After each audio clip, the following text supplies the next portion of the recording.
Hello student, welcome to equator academy Dehradun. और मैं लाया हूँ कुछ इंपॉर्टेंट जीके के क्वेश्चन जो आपके सीडीएस 2025 में आ सकते हैं।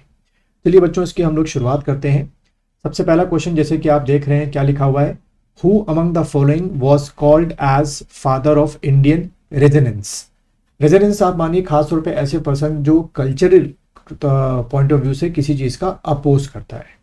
तो यहाँ पर बीजी तिलक साहब हैं, गोपाल कृष्ण गोखले हैं, या लाला लाजपत राय हैं, या राजा राम मोहन राय हैं। आपको बताना है इसमें से क्या आंसर हो सकता है। ये मॉडर्न हिस्ट्री से लिया गया क्वेश्चन है, ऐसे क्वेश्चन बहुत बार आते हैं। चलिए तो बच्चों, आप लोगों ने आंसर जो है इसका डिसाइड कर लिया होगा। इसका जो बच्चों आंसर है वो है आपका डी आंसर है, राजा राम मोहन राय को कहा जाता है। अब आते हैं क्वेश्चन नंबर 2 की तरफ। बहुत ही अच्छा क्वेश्चन है, पढ़ेंगे इसको पूरा डिटेल में। The right which is available only to citizens are. ठीक है, ये कौन सा इसमें से राइट है जो सिर्फ और सिर्फ सिटीजन्स को है, यानी कि हम बात कर रहे हैं इंडियन सिटीजन को ही मिलता है। ठीक है, यानी कि आपके फॉरेनर्स को वो राइट जो है वो नहीं मिलता है। ठीक है, फॉरेनर को वो राइट नहीं मिलेंगे, ये सिर्फ इंडियन सिटीजन को मिलेंगे। चारों के चारों स्टेटमेंट हो सकते हैं, यानी कि चारों के चारों राइट हो सकते हैं जो इंडियन सिटीजन को मिलते हो और फॉरेनर्स को ना मिलते हो, या फिर बी हो गया 1 2 3, या सी 1 एंड 2, या डी 1 एंड 2। ठीक है, ये सॉरी 1 एंड 3 हो गया यहाँ पर, ये थोड़ा सा मिसप्रिंटिंग हो गया, इसमें लिख दो 1 एंड 3। बहुत अच्छा क्वेश्चन है, ये क्वेश्चन भी बहुत बार मैंने देखा है आए हैं इस तरीके से।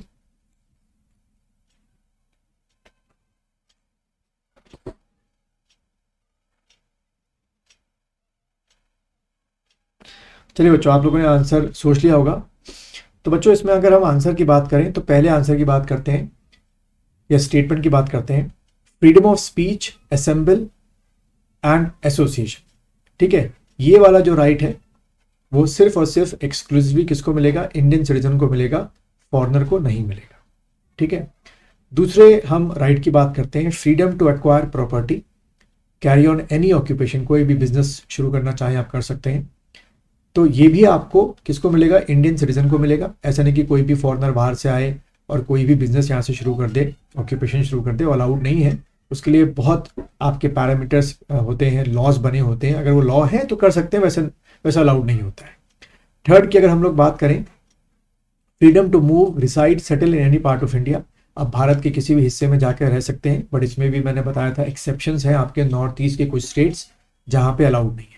तो ये भी आपके इंडियन सिटीजन को, सिर्फ एक्सक्लूसिवली इंडियन सिटीजन को मिलता है।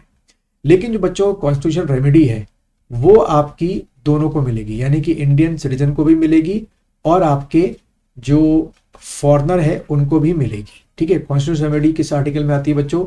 आर्टिकल 32 में आती है। और 5 तरीके की कॉन्स्टिट्यूशनल रेमेडी होती है। क्या आती है? हेबियस कार्पस, प्रोहिबिशन, सर्टेरियो, क्यो वारंटो, है ना, और मैंडेमस।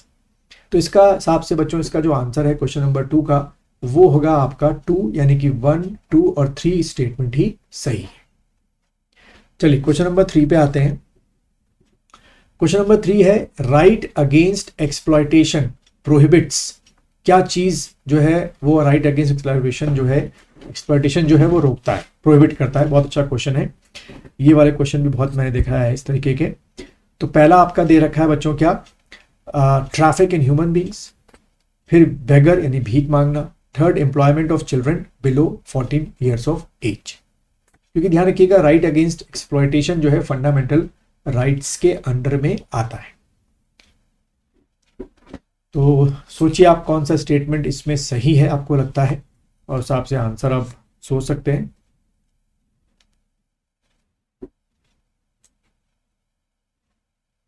चलिए बच्चों, इसके आंसर की मैं बात करता हूं, इसका आंसर क्या होगा? देखिए, पहला वाला जो है आपका बिल्कुल सही स्टेटमेंट है। It comes under what? Right, traffic in human beings, right against exploitation के अंडर में आता है, तो बिल्कुल सही है।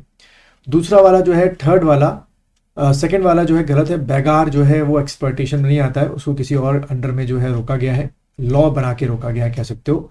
Employment of children below 14 of age भी जो है राइट अगेंस्ट एक्सप्लॉयटेशन में आता है, यानी कि 1 एंड 3। तो बच्चों हिसाब से इसका जो आंसर बनेगा वो बनेगा डी, 1 एंड 3 आप टिक करके आएंगे। नेक्स्ट क्वेश्चन देखेंगे, which one of the following has been wrongly listed as a special feature of fundamental rights in India? ठीक है, wrongly listed है वो, ठीक है, बड़ा अच्छा क्वेश्चन है, ट्रिकी क्वेश्चन है, wrongly listed है, आपको बताना है इनमें से। पूरा स्टेटमेंट पढ़ेंगे, सारे के सारे तीनों स्टेटमेंट पढ़िएगा। पहला वाला स्टेटमेंट है fundamental rights are more sacrosanct than right granted by ordinary law. दूसरा आपका स्टेटमेंट है, सेकंड जो स्टेटमेंट लिखा हुआ है, fundamental rights are subject to reasonable restrictions, ठीक है। और थर्ड आपका है fundamental rights are justiciable and can be enforce through the Supreme court.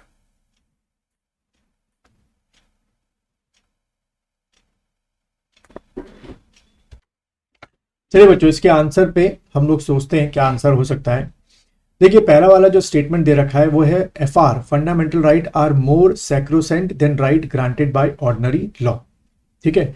ये जो आपका कॉन्सेप्ट है, जो स्टेटमेंट है, वो आपका गलत स्टेटमेंट दे रखा है।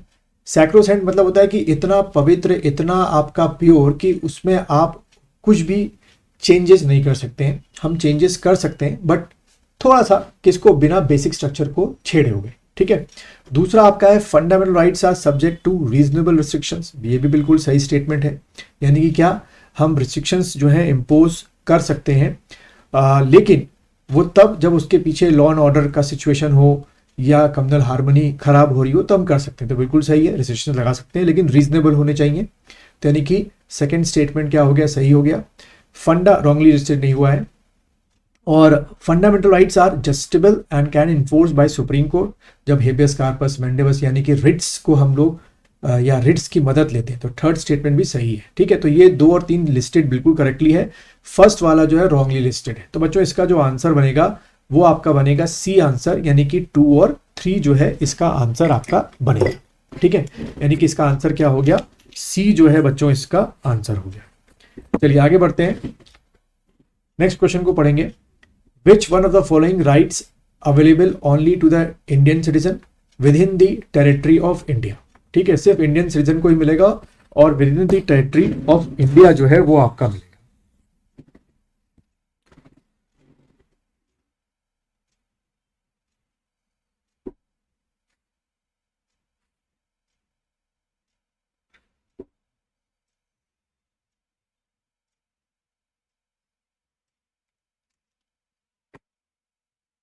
चलो, इसके आंसर की बच्चों हम लोग बात जो है वो कर लेते हैं।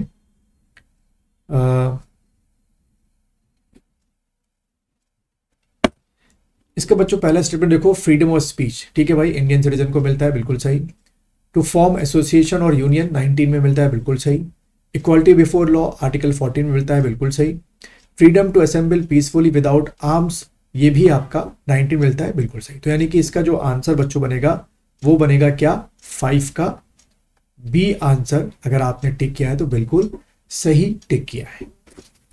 अगला क्वेश्चन देखेंगे, ये आपके क्या दे रखे हैं, एक तरफ फंडामेंटल राइट्स दे रखे हैं और किस आर्टिकल में क्या चीज कंटेंट रखा है वो दे रखा है। तो 14, 22, 25, 32, ठीक है, उसके अकॉर्डिंग आपको मैच द फॉलोइंग बनाना है।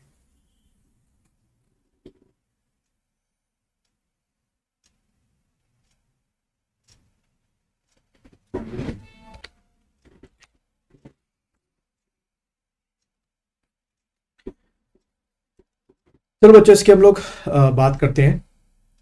तो इसका जो बच्चों आंसर है वो सीधा सीधा बन रहा है ए, यानी कि आर्टिकल 14 में जो है राइट टू इक्वालिटी है। आर्टिकल 22 में जो है right of person under detention हो गया।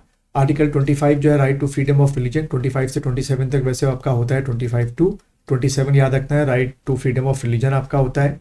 आर्टिकल 32 जो मैंने पहले भी बताया था, इसके पहले क्वेश्चन में आपकी 5 क्या होती हैं, रिट्स आपकी होती हैं। जितना हो सके इसको आप लोग याद करने की कोशिश करो। एक और क्वेश्चन देखते हैं, all the following are fundamental rights guaranteed by Indian constitution except, कौन सा ऐसा है जो इंडियन कॉन्स्टिट्यूशन आपका राइट आपको नहीं देता है, ठीक है। मतलब कि आउट ऑफ दिस 4, 3 तो आपके क्या है, फंडामेंटल राइट्स हैं, इसलिए भाई गारंटेड है, आपको मिलने ही मिलने हैं। एक आपका ऐसा है जो फंडामेंटल राइट्स के अंदर नहीं है बट गवर्नमेंट कोशिश करती है कि वो मिल जाए आपको।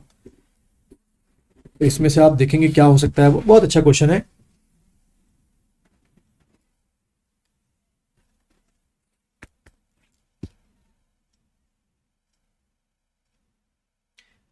चलिए बच्चों, आप लोगों ने आंसर इसका सोच लिया होगा, तो चलिए डिस्कस कर लेते हैं। पहले देखिए, पहला जो है राइट टू इक्वालिटी है, ये आपको फंडामेंटल राइट के अंडर में मिलना चाहिए और मिलता भी है।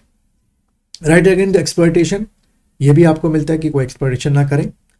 Right to adequate means of livelihood, ये फंडामेंटल राइट्स में नहीं है, ये आपका किस में लिखा हुआ है, डीपी एसपी में लिखा हुआ है। तो स्टेट ट्राई करती है आपको मिले, नहीं मिल सकता तो दैट इज अदर थिंग। और फ्रीडम ऑफ रिलीजन भी आपका एफआर के अंदर दिया हुआ है। तो देखिए, सारे के सारे राइट आपके पता चल गए। तो अभी तक अगर आप ये वीडियो देख रहे हैं तो लाइक कीजिए, शेयर कीजिए, और अगर आप CDS का जनरल नॉलेज का कोर्स, रिकॉर्डेड कोर्स परचेज करना चाहते हैं तो इस वीडियो के डिस्क्रिप्शन में लिंक दिया है, या आप मुझे व्हाट्सअप कर सकते हैं। और अगर ऑनलाइन बैच ज्वाइन भी करना चाहते हैं तो मुझे इस व्हाट्सअप नंबर पे कांटेक्ट कर सकते हैं।